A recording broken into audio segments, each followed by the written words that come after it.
Le Seigneur ne dit pas uniquement qu'il est le pain de vie. Jean 6, 35, il déclare aussi « Je suis la lumière de la vie ». Jean 8, 12.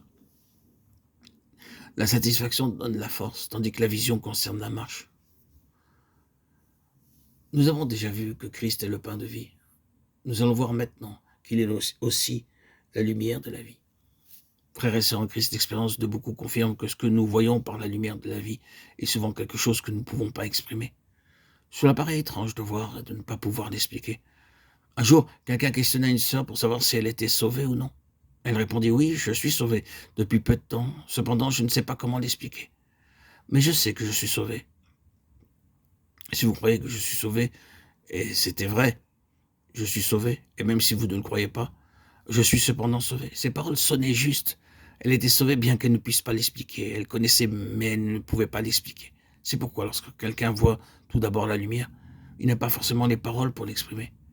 Il se peut qu'il ait besoin d'attendre 2 ou 3 ans pour pouvoir quelque peu l'expliquer. Cette lumière, c'est le Seigneur lui-même. Celui qui le voit la lumière. Quelle est donc la différence entre voir la lumière et ne pas voir la lumière? Quelle transformation s'opère en nous si nous voyons? La différence dans ce cas est très grande. Si nous avons réellement vu la lumière, nous tomberons à terre, car non seulement la lumière éclaire, mais elle terrasse aussi. Avant d'avoir été éclairé, il aurait été difficile pour l'apôtre Paul de se jeter à terre. Mais dès qu'il fut frappé par la lumière, il fut immédiatement projeté sur le sol. Certaines personnes s'efforcent d'être humbles, leurs paroles sont humbles, leur comportement aussi est humble. Mais cette sorte d'humilité est épuisante pour eux et pour ceux qui les voient. C'est comme un petit enfant portant un gros dictionnaire, bien que le livre ne soit pas très lourd. Il vide entièrement l'enfant de ses forces. Combien il nous est difficile de faire tomber notre orgueil de son trône. Mais lorsque brille la lumière du Seigneur, aussitôt nous tombons à terre. Nous ne comprenons pas comment. Nous savons seulement que la lumière nous a terrassés. La doctrine ne peut amener personne à cet état. Je peux entendre 8 ou 10 messages et même les mémoriser, cependant je demeurerai toujours le même. Je peux exposer un message qui me ferait pleurer, je puis prononcer des paroles, m'efforçant de les observer soigneusement dans le but de corriger la vie naturelle. Hélas, dans ce cas, la doctrine est devenue une chose, la parole aussi est devenue une chose.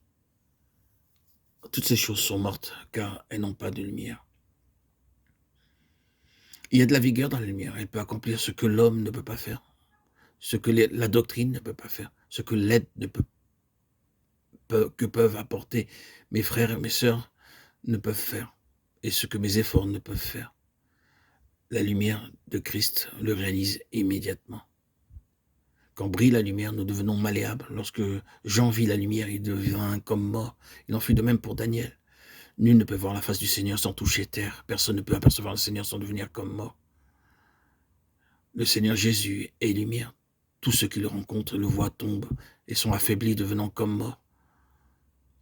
Chers amis, ne confondez jamais la lumière avec autre chose. Ce que nous appelons ordinairement la lumière n'est pas nécessairement la lumière.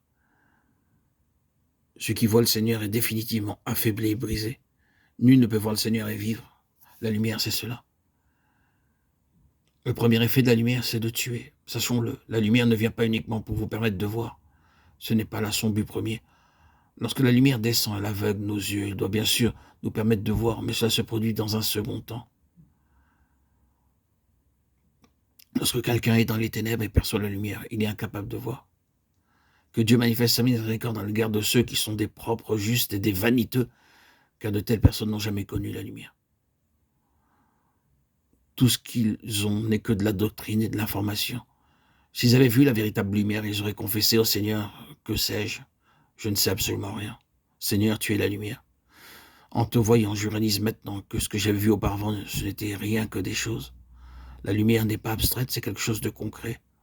Le Seigneur Jésus est cette lumière. S'il est au milieu de nous, la lumière est aussi parmi nous. Il est dommage que dans la vie des croyants, beaucoup trop de choses soient théoriques. Ils ont entendu des choses abstraites, sans nombre, qui ne leur apportent que bien peu d'aide sur le plan pratique.